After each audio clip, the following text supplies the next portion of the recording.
હાય, મારું નામ ચેતન રાઠોડ છે. મારી સ્ક્રીનની એજ 15થી 18 વર્ષ છે. હું ગુડ્ડુનો કેરેક્ટર માટે ઓડિશન કરી રહ્યો છું અને મારી કાસ્ટિંગ બાય મુમાઈ કાસ્ટિંગથી થઈ છે. Thank you.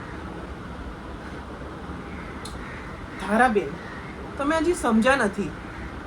તમે કહો છો ને કે સારા કામ કરો, એક દિવસ લોકો તમને ઓળખશે, પણ આજકાલ એવું નથી ચાલતું. જ્યાં સુધી લોકો તમને જોઈ જ ના શકે તો એ ઓળખશે કેવી રીતે? ભૈરવ કાકા રોજ સવારે ગાંઠ વગાડે છે, વર્ષોથી વગાડે છે, પણ ક્યારે એમનું કોઈ વિડીયો બનાવ્યું નહીં, પણ મેં મૂક્યું. તમને ખબર છે, એના કોમેન્ટ્સમાં લોકો લખે છે કે આવા માણસો ગામમાં હોય ને તો જ ગામ જીવતું લાગે છે.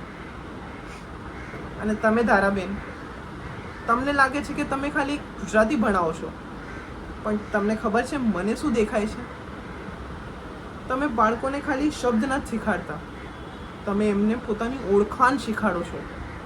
અને આ વસ્તુ પૂરી દુનિયાને જોવી જોઈએ.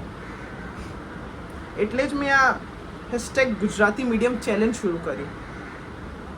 પહેલાં તો ખાલી મારા 10 મિત્ર જોડાયા, પછી એમના મમ્મી પપ્પા, પછી આખું ગામ, અને હવે તો લોકો પોતે જ વિડીયો બનાવીને મૂકે છે કે અમને ગુજરાતી બોલવાનો ગર્વ છે.